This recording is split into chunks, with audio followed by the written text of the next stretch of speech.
The cyberspace is home to billions of people and is the right platform you need to grow your business. The Center for Innovation and Technology is offering you a golden opportunity to speak directly to your market at an affordable price. We also offer media training workshops, live streaming, documentary production, and events management. Get in touch with us today on the following numbers: +263 867 711 0290 or 0718 100 235. Don't forget to subscribe to our social media platforms. Like our Facebook page, Center for Innovation and Technology. Follow us on Twitter @SiteZW. And you can also check out our website www.site.org.zw. You can also visit our offices at 45 Moffat Avenue, Hillside, Bulawayo. Take advantage of this opportunity to expand your business.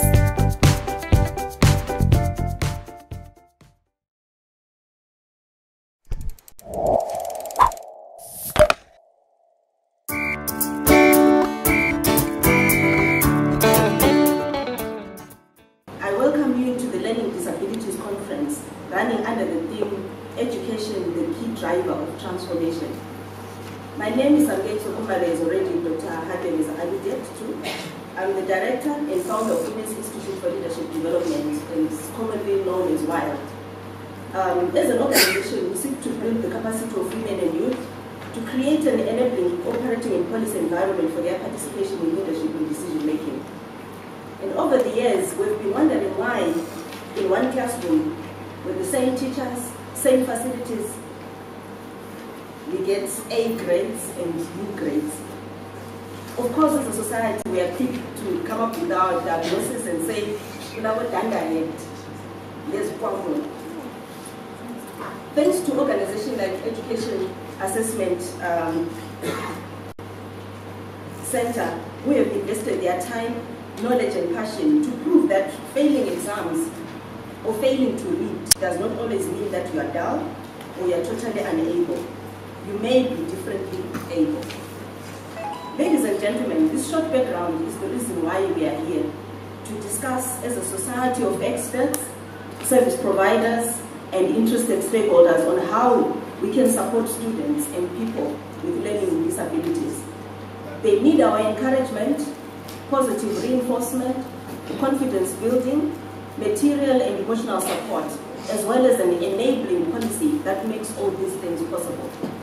At the end of this conference, we hope to have identified the following: assistive technology for people with learning disabilities, learning strategies to teaching people and students with learning disabilities, a legislative policy guidelines that can help create an enabling environment and systems that support learning disability individuals and institutions of learning. A conducive learning environment is a platform that is devoid of intimidation, frustration, and allows for the exchange of ideas. It is an honor to stand before you today as we deliberate on the efforts being made to improve access to education for children with learning disabilities in Bulawayo and the Matabeleland region. It is my hope that as we deliberate today, we will not only look at the challenges they face, but we will focus on opportunities and solutions that we can all partake in ensuring improved education and learning opportunities for the children around us. One of the notable challenges, ladies and gentlemen, affecting the education sector in Zimbabwe and indeed in Bulawayo is the harsh economic climate which presents difficulties in ensuring access to education. Improved learning facilities and also avail the finding that parents or guardians need to pay for children with special needs and also with learning difficulties. Ladies and gentlemen, we need to be cognizant of the fact that education requires improvement in the physical environment, and that the physical environment does not only consist of the classroom, but the work environment. and the community environment at large. As we discussed during this meeting, we should bear in mind that the challenges of the community have a huge bearing on the livelihoods of many children. It is for this reason that we need to come up with the solutions. We need to improve the learning environment for children with learning disabilities. The city of Bulawayo is cognizant of these difficulties, hence its efforts to improve the lives of the disadvantaged, orphaned and child-headed families, including the elderly-headed homes.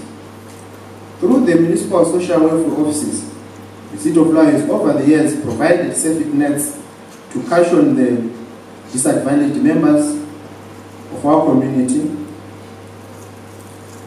We have a deliberate policy where we provide bursaries to children in order for them to have access to education and become empowered. As you are all aware, the city of Bulawayo is running 29 primary schools and one secondary school. It is in that effort that we are indeed a stakeholder in the education sector. Over the years, there have been a call for schools to be child-friendly and be accessible to everyone that comes to them.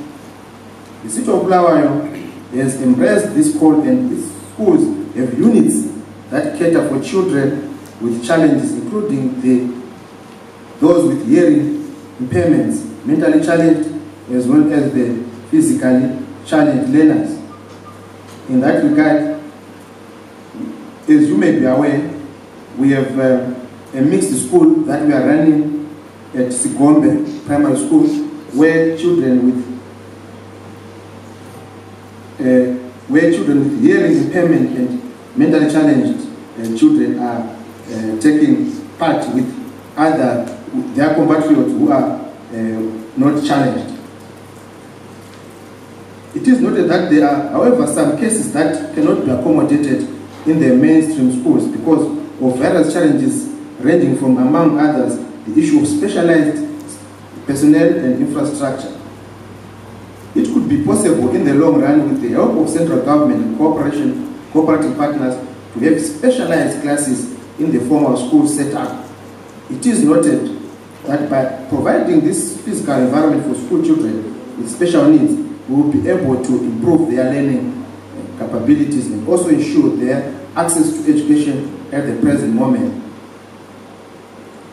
Ladies and gentlemen, we cannot ignore the role that we have to play in the education sector as parents and guardians. It calls on all of us to contribute towards children's education by paying for their fees, assisting the teachers through supervised homework, and also ensuring that we encourage the children to participate in school activities. We also need to ensure that we support the educational activities for the children and that we further create a conducive environment for them to showcase their capabilities in the academic and also in extracurricular activities. It is also imperative, ladies and gentlemen, that we acknowledge the plight of the girl child in the learning environment. Schools need to promote and nurture safe and secure environment, especially for girls, so that they can exercise their constitutional right to education. Gender equality in schools is not only about equal numbers of girls and boys in classrooms. It is also about equal opportunities and avenues available to both the girl child and the boy child, resulting in equal participation and achievement. Teachers should therefore promote equal participation and motivate the girl child in classroom activities, extracurricular activities, and raising personal aspiration for a career among the girl child, and also encourage the parents at home to encourage the girl child to take her rightful place among her peers. It is my sincere hope, therefore, that this workshop will come up with measures and suggestions on how stakeholders can help in addressing the needs of the children with learning disabilities. I look forward to some positive engagements as the workshop progresses. With these few words, ladies and gentlemen, I would like to wish you all a fruitful conference and thank you all for attending. I thank you. Let me highlight one thing. I'm a primary school teacher. Right? And being a primary school teacher, I expect everybody to say something. All right. The Office of the Minister of Primary and Secondary Education, Ms. Moyo, His Worship, the Mayor of Bulawayo, Councillor Solomon Mbuli, the Regional Department of Education represented here, the heads of schools from Bulawayo, Mat North and Mat South represented here, our teachers, our experts, our partners, our facilitator, Dr. Kateri, ladies and gentlemen. It is my sincere honor to sit, because I'm not standing. It's my sincere honor to sit in front of you as colleagues and not as a source of knowledge, right? I'm here to share things with you. I'm here to learn things from you. And as a result, I try to be nice. I want to be nice. I want to show you a video or one or two videos. Unfortunately, I don't have popcorn. I could have given you popcorn and Coca-Cola and we'll watch a movie. Before we get into our video, how many of us let me see the school teachers, the primary and secondary school teachers? You see, like, raising with your hand. Lovely. Remember those kids that we don't want to work with? You remember them? Those kids that we are really, as a teacher, because, as a teacher, we're always egocentric. We want to show our kids that we can teach and have our kids passing. But if there's that one kid or one or two kids that, no, this one is too challenging for me. And then we push them to the side. Remember them? You remember them? Okay. Let's watch this video. There's this young boy. The videos that I'm going to show you are videos that have been circulating on social media, and everybody has been having a huge laugh. But let's watch that video.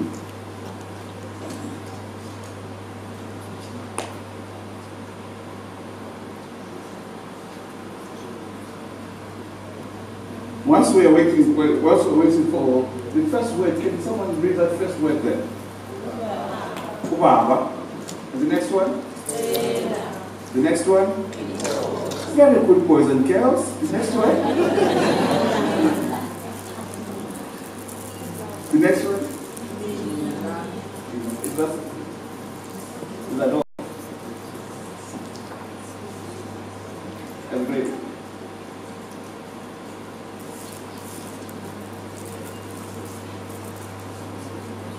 Have those words at the back of your mind as we listen to this young man reading.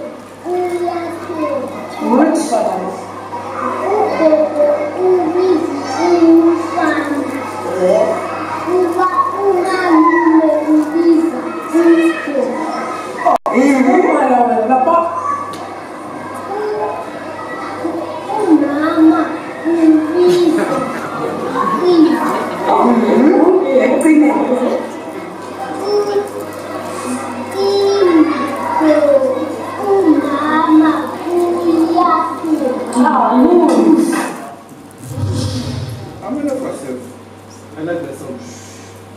How many of us have these kids in our class? And what are we doing about them? Pushing them to the side, They are not, giving you that that respect as a teacher, where you want everybody to be passing grade 7 or from 2 and so on. So that's the kid. Maybe before we get to the classroom, what do you think the community looks when the community looks at that kid? What do you think they are saying? Let me help us. What do you think the community is saying? The labels that kid is having. Yes, sir. The community says this person is down. The community says this person is dull, he or she doesn't know anything. Right. There are so many terms that we come across pertaining to that boy. But let's go on to our next video. Let's watch our next video.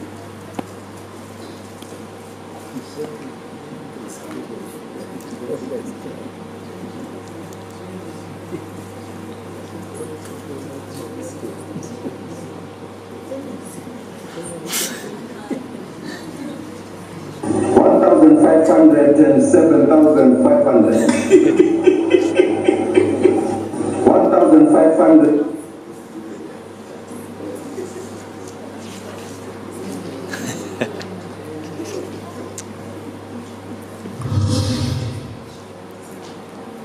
We announced that our membership figures stood at 700.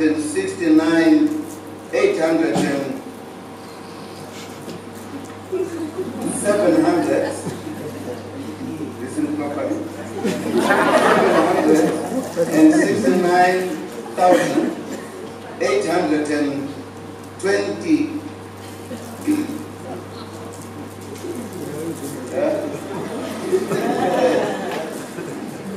And 70 members, down from 100.2 million in 2012.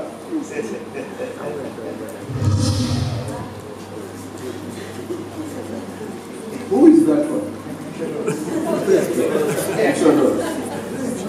Right? That's the former president of South Africa. Right? Whole country, the president of South Africa. Let me just have one more. This is the body one. We don't have the video of this. This is 1,500 and 7,500. 1,500 and 7,500. Those are figures that Solos is trying to do, right? And I see now amongst us, people were laughing, but what we have looked at are what we call learning difficulties. Those are traits of some of the learning difficulties that we are going to be talking about today. But what are learning difficulties? Maybe the first question that we need to ask ourselves, right? The learning difficulties are neurological-based processing problems. These problems can interfere with learning basic skills such as reading, writing, and maths. They can also interfere with higher learning skills such as organization, time planning, abstract reasoning, long or short-term memory, and attention. We're going to look at a few. There are a number. We wish we had this conference over 2-3 days because there's so much to say. But I'm just going to pick up just 4. Just run through 4 that we can look at. We're going to look at dyslexia. What is dyslexia? We're going to look at dyscalculia. We're going to look at dysgraphia, and we're going to look at a bit of attention deficit. My colleague is going to talk about something else. We'll notice it a little bit later on. The first one. Let's look at this young lady. She's looking at this word. I don't know what to say. Are those 2 words to say? Because I may embarrass other people here. But look at the word. Look at the word that this young lady, this young girl is looking. She's looking at specific. But at the back of his mind, she's reading specific. Right? We have kids that have such problems. Dyslexia is an umbrella term of reading disorders involving in learning to read or interpret words, letters, and other symbols. Some kids will reverse words such as was, and read them so, a B and a D. Some kids won't comprehend what they are reading. They may be good readers, but they cannot comprehend what is it that they are reading. So this isn't, like I said, dyslexia is an umbrella term for legal disabilities within that spectrum. signs and symptoms of such areas. You're looking at they read slowly and painfully. I'm sure you've seen some of the kids that you have in your classes. They experience decoding errors, especially with order of letters. They have trouble with spelling. They have difficulties with written language. And they substitute some small digits for another, an A, an I, an L, a P, a Q, and so on. And when you look at these kids, they are capable. They are able to do other things well. As you can see that boy in the first video, that boy, to him, he was very confident. What he was reading, he thought it was the correct thing. And these are the kids that we are supposed to be working with. And these are the kids that we have in your classes. And these are kids are finding it difficult to work, to read. And here you are as a teacher, and you're saying, I need you to read Romeo and Juliet. I need you to read this book and that book. I need you to look at page 14, and go and look at page 41.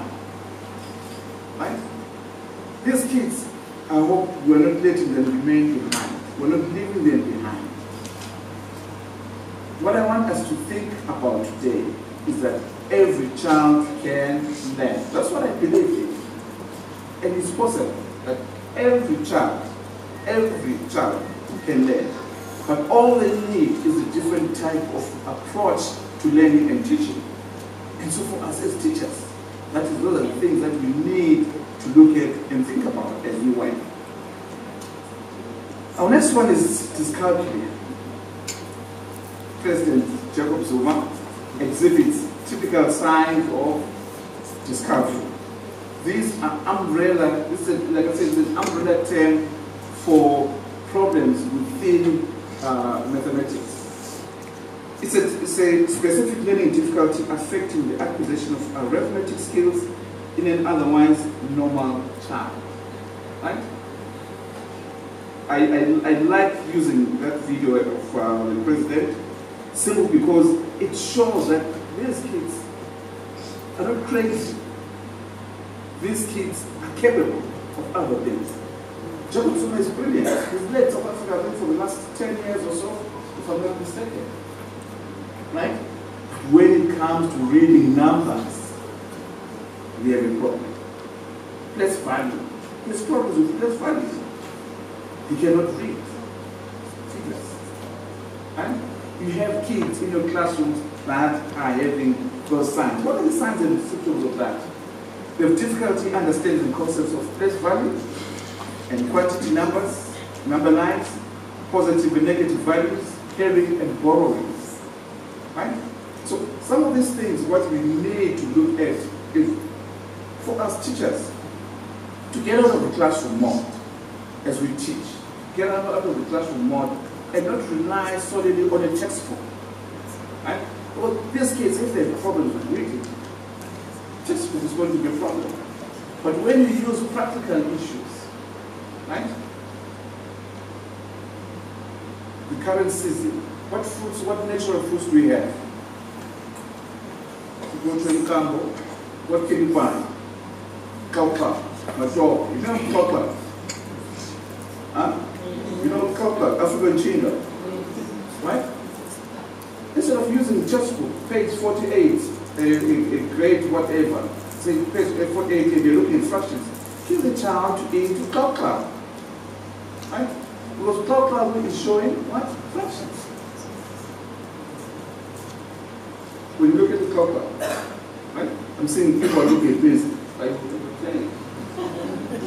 But the Kauka is a typical example of what a fraction is. And some of the things that some of the times we tend to think that teaching is an expensive project. But no, sometimes it's not. It's the everyday issues that we look at. Sugarcane. When you look at sugarcane, you're eating sugarcane. You're eating number 9. You're eating counting. You're eating subtraction. You're eating all those things. Right? And so it makes these kids need something practical in order to learn, to apply these things. Right? For the little ones, where your mom is baking, bake number 6. break the shame, or let the child smell. She'll talk about the different sensory, multi-sensory approach to teaching. Smell number 6, for instance. It makes sense for the kid when they're eating number 6 or number 4 or whatever number or whatever letter that letter. Make learning practical. So tomorrow when you get into a classroom, when you're teaching fractions, buy a paper of cloud and give each kid cloud and they eat. Some of them have 6 pieces, some have 5 pieces. It's 5, 1 has 2, counting it all gets into that. These kids also exhibit difficulties using steps involving the steps in maths, the processes in maths. Long division. Some of you are talking about long division. What are the processes that you're looking at long division? What are the processes when you're looking at common denominators? What are the processes when you are multiplying and so on and so on and so on? These kids will find that they have problems in that. Also, they have a problem in terms of handling money. This is an interesting one. For those in the older generation that I see within the audience, remember, I'm a postdoc, the white garment sector, right? Remember in the older days, they never went to school. But those kids, you never ever cheat them on change. Right? They knew change like they knew, everything. Right? And so one of the strategies that they were using to learn, right? Instead of you sitting there and saying, when you are subtracting 2 minus 5 and so on, maybe the child is better grasp, instead of subtracting, they grasp the addition part of it. Look at the people that sell newspapers by the corner. Some of them don't know how to subtract, right? Instead of saying $2 minus $1.40, they will say $1.40, how do I give that to $2? Right? And so what you're looking at different approaches and not, using the textbook as your Bible. I want us to run away from using the textbooks as our Bible. Let your textbook be a guide on what you want to be teaching. We have also difficulty in understanding concepts related to time, such as dates, weeks, months, seasons, and quarters. I have a couple of kids that I work with in up to today, the 12-year-old boy doesn't know where his birthday is. Right? And the next one, this one, it's an interesting one. People may ask me and say, but what about the doctors, medical doctors and pharmacists? I don't know where they learn that from. But there's a condition called dysgraphia, right? With dysgraphia, these are problems including illegible handwriting, inconsistent spacing, poor spatial planning on paper, poor spelling, and difficulty by composing writing as well as thinking and writing at the same time. You have kids that you will see, sitting across the desk. Other day was saying to me, you have kids that are leaning across, and you're turning there to the side and trying and write. Right? But what are those conditions? What makes them do things like that? This shows that they show inconsistency, mixtures of print and upper and lower case or irregular sizes. They've unfinished letters, words, and omitted words. Right?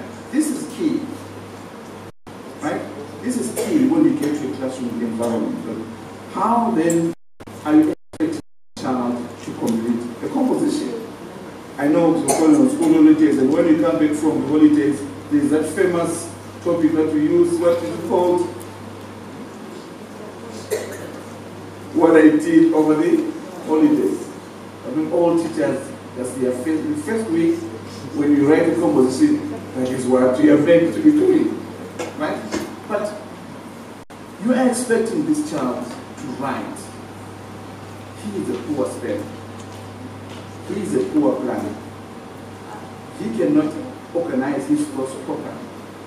What then do you do?